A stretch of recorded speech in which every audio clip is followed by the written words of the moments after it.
तो जितने भी इस टीम से जुड़े हुए हैं, चाहे वो कैमरामैन हमारे प्रिंस जी हों या विजय दास जी जो कि हमारे मुझे प्रोडक्शन कंट्रोलर थे, और जितने लोगों ने इसमें काम किया, इनकेस की जिस लोकेशन पे हम लोगों ने काम किया था, हमारे मामा जी, हम एक रिश्ता हो गया, मनोज यादव जी, जिन्होंने बहुत कोऑपरेशन हम पूरे टीम को मिला। जो लग ही नहीं रहा था कि हम लोग किसी शूटिंग प्लेस पे हैं, और सब पूरा फैमिली हम लोगों से इन्वॉल्वमेंट, एक घर परिवार वाला माहौल क्रिएट करके, और बड़ा मज़ा आया। और हमारा आशा नहीं विश्वास है कि, और मैं सबसे अपील यही करना चाहता हूं कि जब भी हम कोई बेहतर चीज़ें करें तो आप लोग प्लीज़ उसको प्यार और आशीर्वाद इतना दीजिए ताकि ऐसा काम हमें करने का फिर से मौका मिले और हम फिर से दोहराएं ऐसी चीज़ों को। जैसा मैं पोस्टर में देख रहा हूँ सर, ये जीवित हो जा रहा है, एकदम भिखारी का रोल, ऐसा लग रहा है कि सचमुच का कोई भिखारी है। ये किरदार करने के लिए क्या आपने किसी भिखारी का गाइडलाइंस लिया था? कोई भिखारी जैसा होते हैं, भीख मांगते हैं, आपने? ये भिखारी नहीं है, ये पागल है। ये पागल जैसा दिखा भाई। हाँ, क्या खास तैयारी किया था इस सीन के लिए आपने, इस रोल के लिए? देखिए, हमारे लिए हर दिन एक चैलेंज ही होता है। मैं किसी चीज़ के लिए अगर तैयार नहीं करूं तो शायद मैं चीज़ें नहीं कर पाऊंगा, क्योंकि किसी भी चीज़ के लिए एक मूवी जो होती है, एक परिवार होता है, और एक परिवार को संभालने के लिए और परिवार को लीड करने के लिए बहुत मेहनत करनी पड़ती है। और अब एक नॉर्मल आदमी पागल का एक्ट करना इतना टॉप था मेरे लिए कि शायद मैं किसी भी रोल को बहुत हल्के में नहीं लेता। वो मेरे लिए इजीली नहीं होता है कोई भी चीज़, क्योंकि मैं कोशिश करता हूँ कि एक पागल का रिएक्ट करना जो कि मुझे सब कुछ समझ में आ रहा है और मुझे नहीं समझना, तो वो बहुत टॉप जॉब था मेरे लिए। कि उतने देर तक मुझे लगा कि मैं ऐसे मैं घर पे भी आया था तो मैं 10 दिन तक ऐसे ही कर रहा था।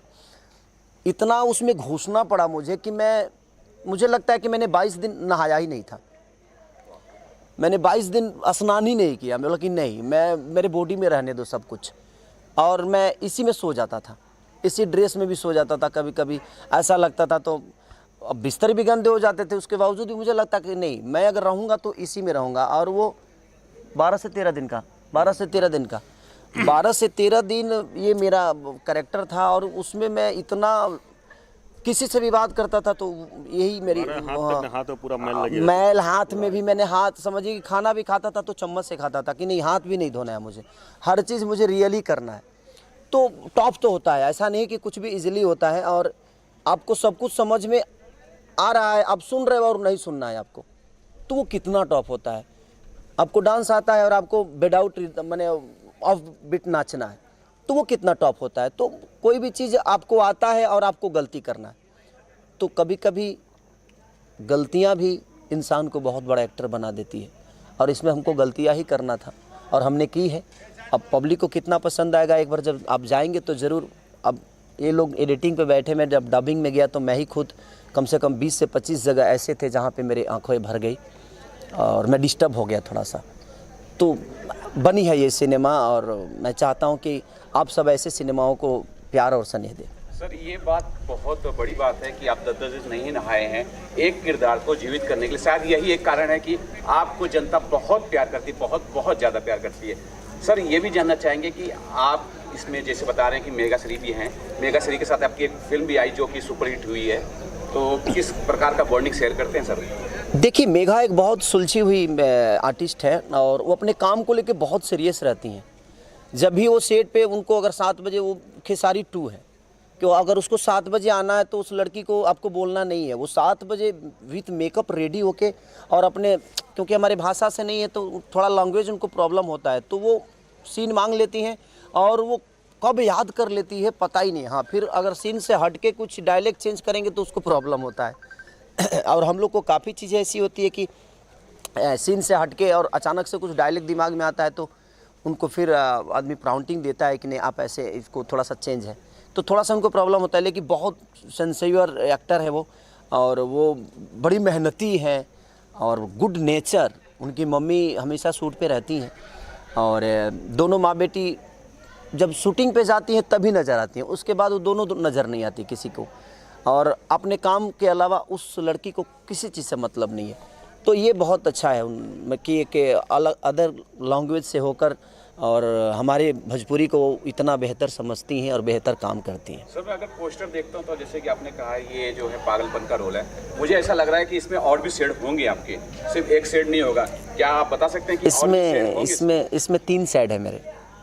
इसमें आपको 3 खेसारी नज़र आएगा और तीनों में डिफरेंट हर चीज़ मैंने कोशिश की है, क्योंकि मेहनत तो बहुत होता है। क्योंकि एक रोल को प्ले करने के लिए खेसारी अलग है, लेकिन खेसारी को खेसारी बन के वहाँ प्ले नहीं करना है। कितने में मैं खेसारी बनूंगा? तो कभी मुझे खेसारी बन के काम करना होता है, कभी मुझे लाल बाबू पंडित बनना पड़ता है, कभी आप जैसे इंसान का एक्ट मुझे करना होता है। तो किसी दूसरे इंसान को अपने नेचर में ढालना, अपने बॉडी लैंग्वेज में ढालना, ये टॉप जॉब तो है। बट कोशिश करता है आदमी कि भाई हमारा जब काम ही वही है तो इसके अलावा तो मुझे कुछ आता ही नहीं, तो कम से कम अगर वो भी हम ईमानदारी से ना करें तो फिर क्या मतलब। लाल बाबू पंडित से जानना चाहेंगे, सर ये बताइए, खेसारी लाल के बहुत बड़े फैंस हैं और आपकी एक गलती आपको फैंस बहुत सारी गालियाँ भी दे सकती है। खेसारी लाल जी के अलग अलग डिफरेंट रोल दिखा रहे हैं, आपको लग रहा है कि लोग उसे पसंद करेंगे? कितनी कुछ आपने मेहनत की उसमें? देखिए हमारी टीम ने, हम नहीं, एक सिनेमा जब बनती है तो पूरी टीम की दायित्व होती है, जैसे राइटर से लेकर सब पूरा टीम ने बहुत अच्छा काम किया। और जो जितने भी किरदार, 2-3 किरदार है खेसारी जी ने निभाया है, बखूबी निभाया है, तो ऑडियंस को अच्छी लगेगी। राइटर ने अपना जॉब अच्छा किया है, एक्टर जितने थे हमारे सारे एक्टरों ने बहुत अच्छा काम किया। म्यूज़िक इसके जो कृष्णा बेदर्जी जी ने दिया है, बहुत अच्छा म्यूज़िक दिया है। तो मुझे नहीं लगता ऑडियंस एक बार देखेगी फिल्म तो ऑडियंस को बहुत पसंद आएगी। अब तो पूरा ऑडियंस के ऊपर ही सब कुछ है। याद अरविंद बाबा के, अरविंद बाबा एक अद्भुत राइटर हैं और ये हमारी मिट्टी से हैं और इन्होंने जब भी कुछ लिखा है तो कुछ अद्भुत लिखा है और इनके साथ काम करके भी मुझे बहुत मज़ा आता है। और क्योंकि ये मुझे समझते हैं और मेरे गांव के बगल के हैं और मेरे ननिहाल से हैं ये, तो प्यारा लगता है इनका कोई भी शब्द और एकदम मिट्टी की चीज़ लिखते हैं तो बहुत खूबसूरत होता है। ये बोलना चाहूँगा कि फरिश्ते फिल्म के लिए दर्शकों को क्या कुछ बोलना? बस मैं यही कहना चाहता हूँ कि अगर अपने माँ बाप से प्यार करना है तो एक बार फरिश्ता ज़रूर देख लेना। आपको लगेगा जी एक मोहब्बत को पाने के लिए इंसान किस हद तक गुजर सकता है। Thank you.